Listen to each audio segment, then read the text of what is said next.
Well, hello there people, welcome back to my channel, and in this video I wanted to take you along for a little wrenching session. I'm going to replace the turn signal stalk on my w210 E50 AMG, and the reason for that is that some time ago the WiperStalk here broke while I was out on a long trip. I've never seen one break like that before.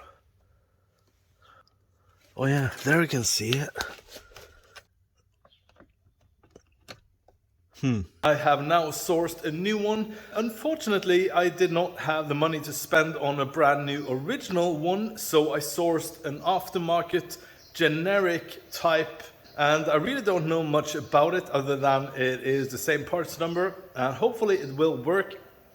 I really am going against what I usually say and stand by when it comes to parts. I try to stick with original parts, or at least good known aftermarket parts, but either way, let's go.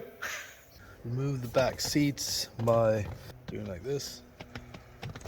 You need to disconnect the battery. We don't want any airbags to blow up.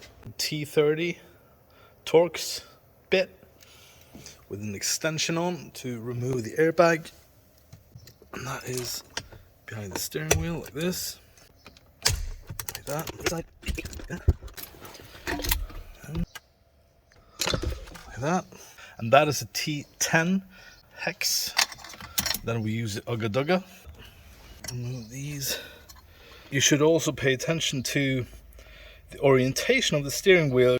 There's an indentation in the grooves there and on the steering wheel shaft. Maybe even make your own marks. That leaves you with the clock spring. You should never rotate this while you have it off, then you can mess up the insides. Remove that screw, that one. Just put everything on the floor. I usually do that because then you know everything's there. Never put stuff here because then you can fall down.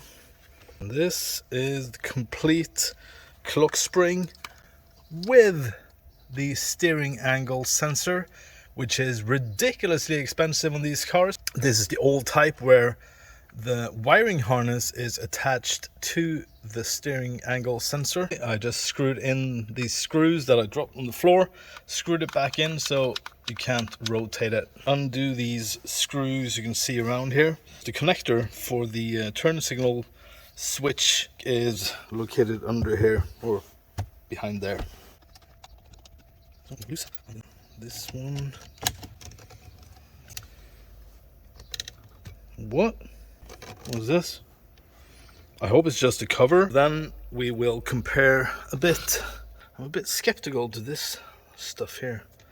That doesn't have that. Maybe it's just a cover that I transfer over to the new part. I need to undo this cover. And to do that, you need to undo that screw up there that I just undid. To remove this one screw there, and there is then a screw there. And there is another screw.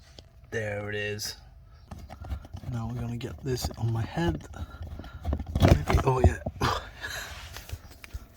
So here, you can see it's this one, like that. Take this out without, how's that going to come apart then? I just needed to fish it out. Needed to take this off, and this is just located under there like that. You will see it when you do this job. Dot markings, and the new one does not have any dot markings, so holy shit, that was like a separate wiring harness. I haven't seen that before. So the new fake one has everything soldered on. It would be funny to see if a new original one had the connector that I just showed you. But either way, I'll just mount it up and just see how it goes. I don't like this gap here. Let me check. Oh shit, you can see that I need to realign this. There you have it. Now you can see it's properly aligned. Those grooves or tabs are inside there, and now the gap is as it should be. Feels okay, but you can feel it's a bit different. But if it works, it works. If not, well, then it's a bad deal. You need to make sure to align. You see? Now it's aligned. Fun fact, I think you are supposed to replace this bolt every time you take it off, actually. Maybe that's a thing if you are working at the dealer, which I used to be. Then we replace these every time we took them off. But I don't have a new one. And it's tightened down with 18 millimeters. Then we're gonna put back the airbag. There, and this one goes to the airbag like that. Put the airbag on, locate it properly, and use your Torx bit, just snug and then some, like that. Yeah. Okay, ready? Ooh.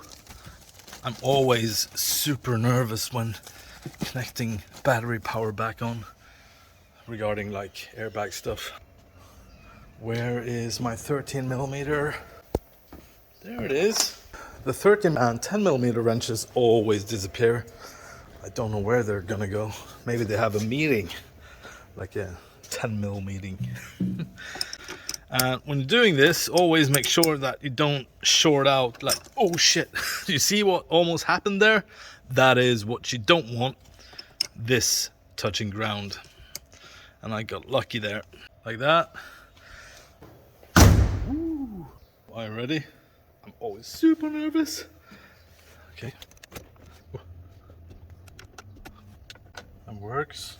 Like that. We start it up. And obviously the ESP light will be on. We now need to do a steering angle reset. And how to do that is turning the steering wheel to the one side, hold it there. To the other side, hold it there, straighten it up, and then the ESP light will go off. That works, and press it all the way in. Everything works. Fantastic. So that was all, people. I really hope you liked the video, and that it could be helpful to you if you're going to change the WiperStalk yourself in a 210. So thank you very much for watching. See you guys later. Bye bye bye. See ya.